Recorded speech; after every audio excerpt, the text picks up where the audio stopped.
नमस्कार, माझं नाव राहुल कारकूड. मी रियन्स Multitech private limited कंपनीतर्फे रियन्स ज्यूसचं काम करतो. तर मी आत्ता आलेलो आहे झेंडेवाडीमध्ये.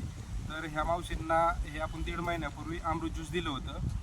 तर त्यांना अमृत ज्यूस घेण्या अगोदर काय त्रास होता आणि अमृत ज्यूस घेतल्यानंतर काय फरक पडला हे आपण त्यांच्या तोंडूनच ऐकू. तुमचं नाव सांगा.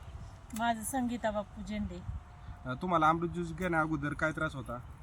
लय पाटण म्हणजे लय प्रमाणापेक्षा दुखायचं मला उठाय. डॉक्टरांनी उठायला त्रास होता आणि डॉक्टरांनी काय ऑपरेशन करायला सांगितलं होतं का? नाही म्हणले ऑपरेशन केलं तरी तुम्हाला सक्सेसफुल होणार नाही. होणार नाही. हा. मग आपण यांना हे अमृत ज्यूस 1.5 महिन्यापूर्वी दिलं होतं.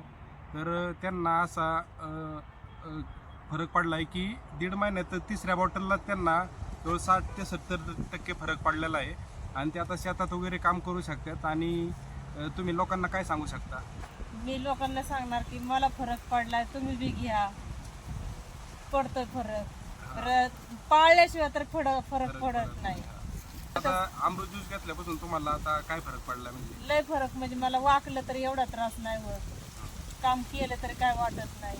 दमते मी पण एवढं नाही. म्हणजे पहिलं लय म्हणजे मला उठायलाच येत नव्हतं. मला धरूनच उठवायला लागायचं.